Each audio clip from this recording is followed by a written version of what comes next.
सभी योग साधना और तपश्चर्या के मार्ग पे चलने वाले साधकों को प्रणाम है। अध्यात्म की और योग की A to Z जानकारी के अंदर जो मेरा 90 दिन का मोटिवेशन कोर्स चलता है, उसका ये 31 माने 31वां अध्याय है। और उसमें जो आज मैं चर्चा करूंगा उसके अंतर्गत इस समय कुंडलिनी विज्ञान पर चर्चा हो रही है। कुंडलिनी विज्ञान का ये 5वां भाग है। मगर इस भाग को सुनने से पहले मेरे वीडियो सेक्शन में जाकर के कुंडलिनी विज्ञान के अंतर्गत 4 भाग क्रमशः सुनने अनिवार्य हैं, तब जाकर के ये आपको स्पष्ट समझ में आएगा। और साथ में अभी यदि आप मेरे चैनल को सब्सक्राइब कर देंगे, बेल आइकन ऑल पर जाकर के घंटी दबा देंगे, तो इसकी अगली वीडियो जैसे ही बनेगी तुरंत आपके पास नोटिफिकेशन आ जाएगा। तो आज पिछले अध्याय से आगे की चर्चा प्रारंभ करते हैं।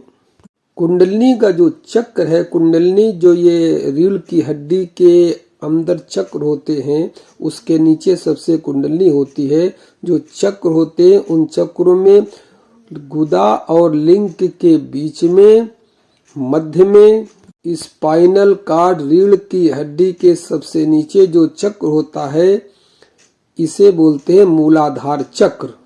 क्योंकि यहाँ से प्रारंभ होते हैं चक्र, इसलिए इसे गणेश चक्र भी कहते हैं। यह मेरुदंड में सबसे नीचे सुषुम्ना नाड़ी में और गुदा तथा लिंग के मध्य में स्थित होता है। यहाँ पर 4 नाड़ियों का गुच्छा या गांठ, जिसे 4 दल के रूप में कमल के फूल की तरह माना जाता है। अभी फिलहाल में इस चक्र को ऊर्जाहीन होने के कारण ऐसा समझिए कि इस चक्र में कोई ऊर्जा नहीं है, इसलिए 4 पंखुड़ियों का फूल नीचे मुरझाया हुआ लटका हुआ है। और इसी चक्र की 4 नाड़ियों से निकली अन्य शाखा नाड़ियों का संवेदनशील जो भाग है वो गुदा और लिंग के आसपास और पैरों में है, यानी वहां तक इसकी नसें गई हैं। इसकी जो सब तंत्रिका तंत्र हैं वो इसी के आसपास फैली हुई हैं सूक्ष्म शरीर में।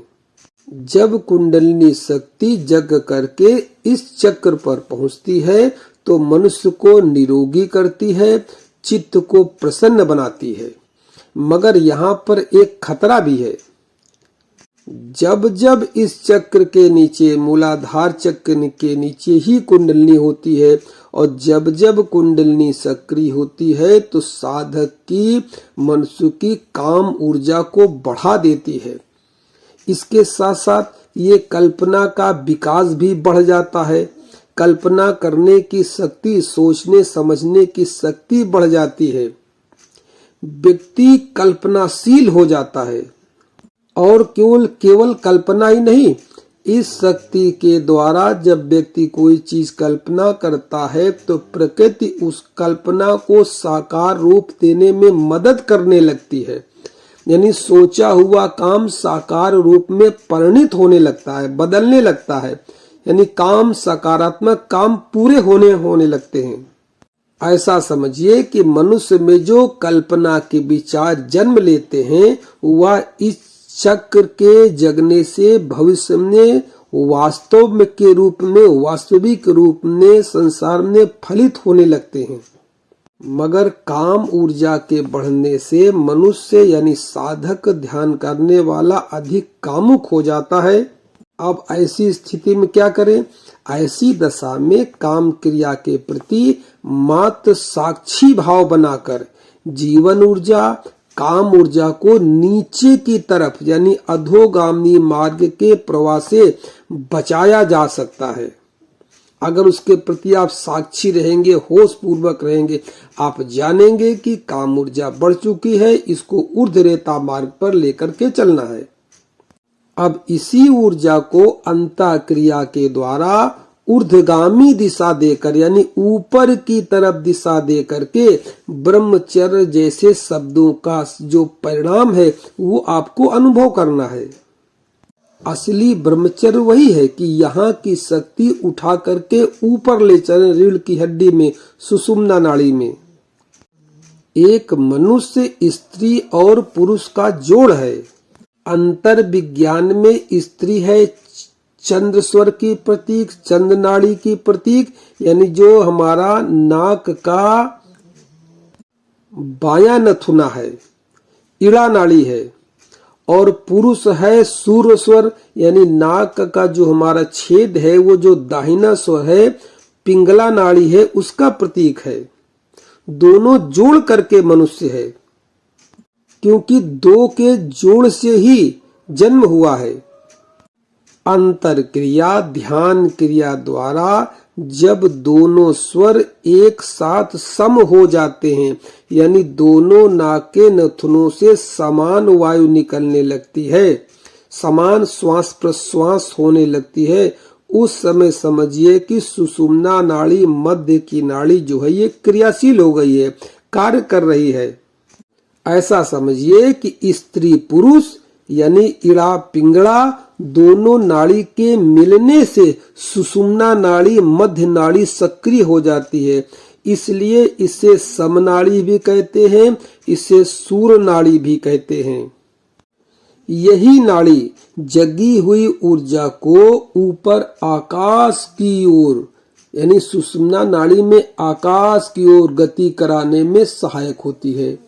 ध्यान का अर्थ है कि अपनी ऊर्जा को जगाना और ब्रह्मांड व अनंत ऊर्जा से सहस्त्रार्थ की ब्रह्मांड और अनंत ऊर्जा से मिला देना, यानी स्वयं की शक्ति को जगाकर परमात्मा की शक्ति में विलय कर देना। इसको इस प्रकार भी ऐसा भी कह सकते हैं या समझ सकते हैं कि काम शक्ति को राम शक्ति की तरफ ऊर्ध्वगामी दिशा देने के लिए कार्य करना।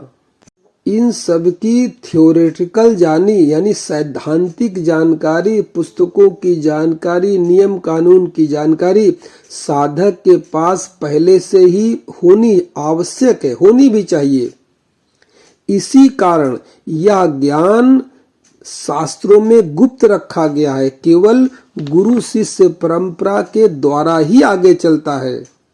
इसी कारण शास्त्रों में लिखा गया है कि इस ज्ञान को सोने की तरह तिजोरी में बंद करके रखना चाहिए। इसे किसी अनाधिकारी को, मूढ़ व्यक्ति को, अज्ञानी व्यक्ति को सीधे कुंडलिनी जागरण का न तो ज्ञान देना चाहिए और न ही उसे दीक्षा देनी चाहिए। दीक्षा देने से पूर्व अंतर ज्ञान की जानकारी साधक को विधिवत करा देनी चाहिए कि यह शक्ति कहाँ है, इस ऊर्जा का नीचे बहने का अधोगामी मार्ग क्या है, इसको ऊपर उठाने का ऊर्ध्वगामी मार्ग कौन सा है, जगी शक्ति को कैसे ऊपर ले जाना है, मार्ग में क्या क्या बाधाएं आ सकती हैं, क्या क्या परेशानियां हो सकती हैं, या जगने के बाद किन किन चक्रों से होती हुई शक्ति को ऊपर लेकर के किस तरह चलना है। इन सभी बातों की जानकारी साधक के पास पहले से ही होनी चाहिए। इन सब का प्रयोगात्मक अनुभव मनुष्य को बाद में होगा।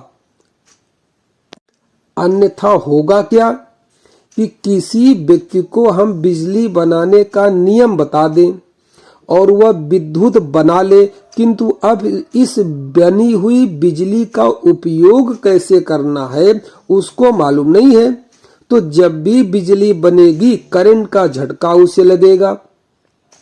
इस करंट का झटका जो है वो दूसरों को भी लगाएगा, उसको भी लगेगा और वो गलत प्रयोग भी कर सकता है, यानी स्वयं भी बिजली के झटके का शिकार हो सकता है। इसलिए बिजली का ज्ञान देने से पहले उसे विद्युत के जो यंत्र हैं उसकी पूरी जानकारी उसको करा देनी चाहिए कि इसी बिजली की ऊर्जा से वो पंखा चला सकता है, लोग प्रेस कर सकते हैं, एसी में ठंडक का आनंद ले सकते हैं, कंप्यूटर चला सकते हैं। तो इस प्रकार की जानकारी उस व्यक्ति को पहले होनी चाहिए जिसको आप विद्युत पैदा करने का रास्ता बता रहे हैं। और नहीं तो होगा क्या, अनजाने में व्यक्ति के हाथ में अगर विद्युत ऊर्जा का गलत प्रयोग होने की संभावनाएं अधिक रहती हैं, वह स्वयं भी परेशान होगा, पीड़ित होगा और समाज को भी पीड़ित करेगा। जब बिजली बन जाएगी, जब वो क्रिया करेगा तो बिजली तो बनेगी, तो स्वयं भी झटका खाएगा यानी नुकसान होगा और समाज को भी नुकसान फैलाएगा। कैसे? जब भी कभी इस प्रकार जब किसी भी अनाधिकारी मनुष्य की शक्ति जग जाती है, यानी अज्ञानी व्यक्ति हो, मूढ़ व्यक्ति हो, उसकी अगर शक्ति जग जाती है तो उसकी काम ऊर्जा पहले से बहुत ज्यादा बढ़ जाती है और काम शक्ति के बढ़ने के कारण वह पहले से ज्यादा कामातुर हो जाता है। इतना ज्यादा वो सेक्सुअल हो जाता है कि काम भ्रष्टता के मार्ग पर चल देता है।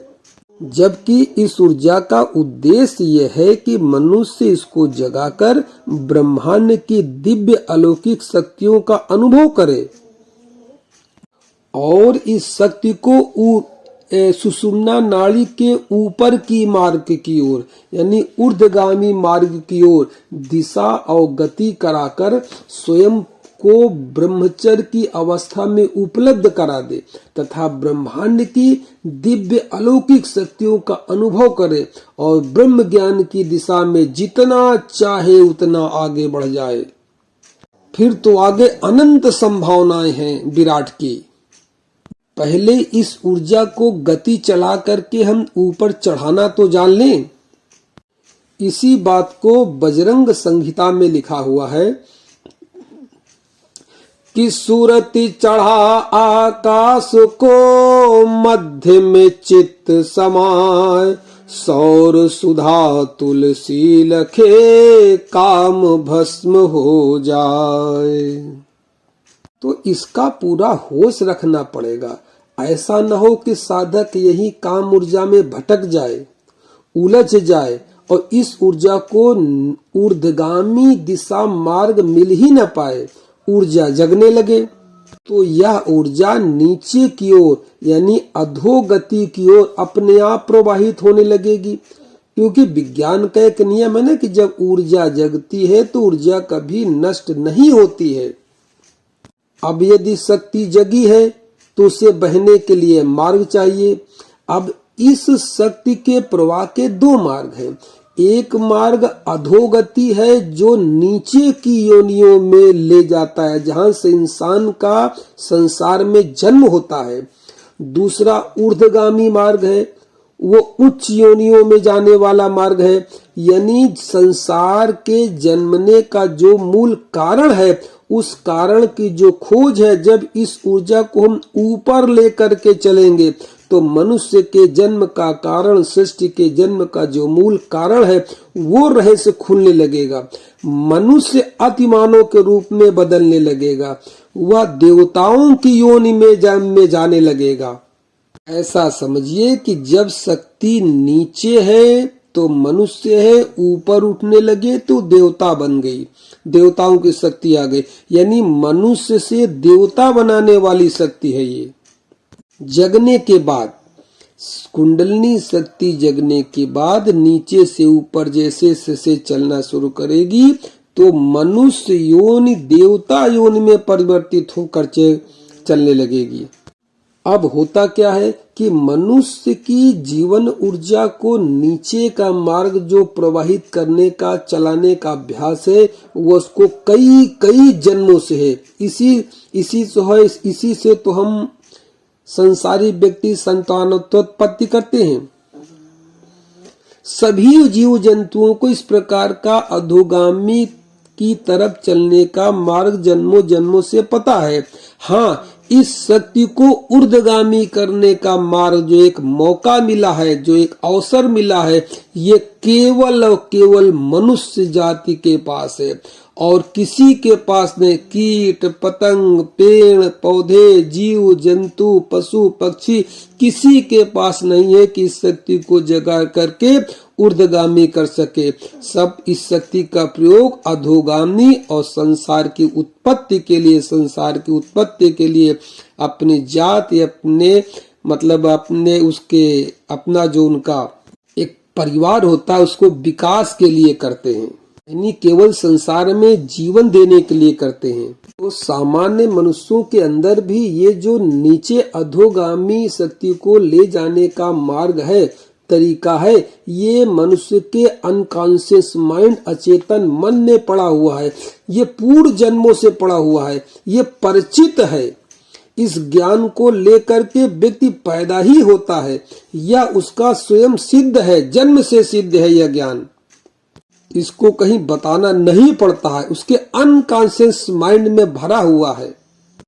अब इस ऊर्जा की दिशा ऊपर की ओर ऊर्ध्वगामी मार्ग पर कैसे बदली जाए, ये एक नई बात मनुष्य जाति को सीखनी पड़ती है। उसी को योगी कहते हैं, उसी को साधक कहते हैं। जो ऐसा काम करता है उसी को योगी कहते हैं, उसी को साधक कहते हैं, उसी को तपस्वी करते हैं। यही तप है, यही ध्यान साधना और तपश्चर्या है कि किस तरह मूलाधार के नीचे बैठी कुंडलिनी शक्ति को जगाकर हम ऊपर की ओर ले जाएं, ऊर्ध्वरेता को, उसका मार्ग ऊर्ध्वरेता कर दें। और जो योगी नहीं है, तपस्वी नहीं है, साधक नहीं है, सामान्य जनमानस है, उसको मार्ग पता नहीं है ऊपर ले जाने का और शक्ति जग गई, तो अधिकांश संभावना यही है कि जगी शक्ति अधोगामी मार्ग, नीचे के मार्ग से बहना प्रारंभ हो जाएगी, जो गलत है और साधक को, साधक नहीं बल्कि कहे मनुष्य को पथभ्रष्ट कर देगी।